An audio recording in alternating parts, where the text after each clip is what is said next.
matin, Dimitri Pavlenko. L'édito politique sur Europe 1. Bonjour Nicolas Bétou. Bonjour Dimitri. Tout à l'heure, Xavier Bertrand est l'invité d'Europe Matin, un soutien de Valérie Pécresse qui, depuis qu'elle est guérie du Covid, ce qui l'avait obligé à rester confiné, a repris la campagne en mode accéléré. Oui, un peu comme s'il fallait rattraper le temps et le terrain perdu. Tous les jours, son équipe lui a concocté un événement, un déplacement, une rencontre ou une réunion publique.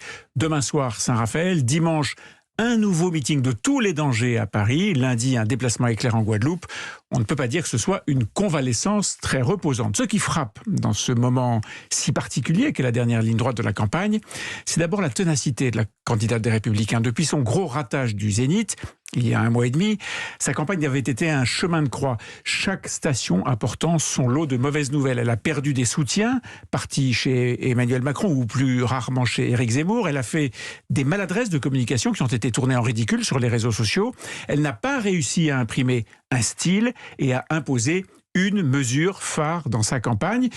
Et pour couronner le tout, donc elle a eu le Covid. Bon, elle tient quand même, et elle force même l'admiration de quelques grands fauves de la politique qui, même s'ils n'en pensent pas moins sur les loupés de sa campagne, louent aujourd'hui ouvertement son courage, en espérant que ça finira par payer. C'est d'ailleurs assez frappant de voir que dans son camp, les ténors sont là, derrière elle. Tous ceux, et ils sont nombreux, qui ont fait la campagne tragique de François Fillon il y a 5 ans, sont formels, alors que beaucoup étaient partis ou s'étaient mis en retrait de la campagne. Et bien cette fois, les ténors du parti sont là. Tous les députés ont signé pour elle. Les Bertrand, Wauquiez, Larcher, Abad, Retailleau, les Pradier et Barnier, les grands féodaux feront la campagne à fond jusqu'au premier tour. Oui, sauf qu'il en manque un. Le premier d'entre eux, sans doute Nicolas Sarkozy, évidemment. Oui, c'est vrai. Il n'a rien dit et ne dira rien publiquement pour la soutenir. L'ancien président de la République a bien été invité au meeting de Valérie Pécresse ce dimanche, mais il ne s'y rendra pas. Bon, on pouvait s'y attendre d'ailleurs, outre qu'il ne cache pas en privé son scepticisme sur celle qui prétend lui succéder à l'Élysée. Nicolas Sarkozy a toujours pris soin de ne jamais se mêler à des assemblées de gens qui n'ont pas le même statut que lui. En tout cas, cette absence sera très remarqué.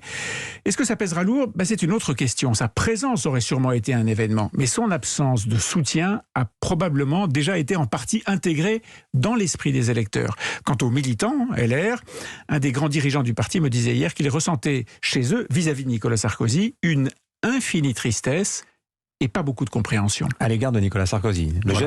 Son absence de soutien n'est pas comprise. Voilà. Exactement. Vous disiez que ceux qui soutiennent Valérie Pécresse espèrent que ça va payer. Est-ce qu'ils espèrent un accès au second tour ? Alors non, la réponse officielle, c'est bien sûr tout peut toujours arriver, mais en réalité, et sous couvert de ne pas être cités, ils disent tous que le retard sur Marine Le Pen est trop important. Mais ils se battent pour l'après, avec 2 cibles principales. Faire mieux que Zemmour, autrement dit être 4e derrière Le Pen et Mélenchon, ce qui ferait d'elle et de sa famille politique le premier opposant parmi les partis de gouvernement.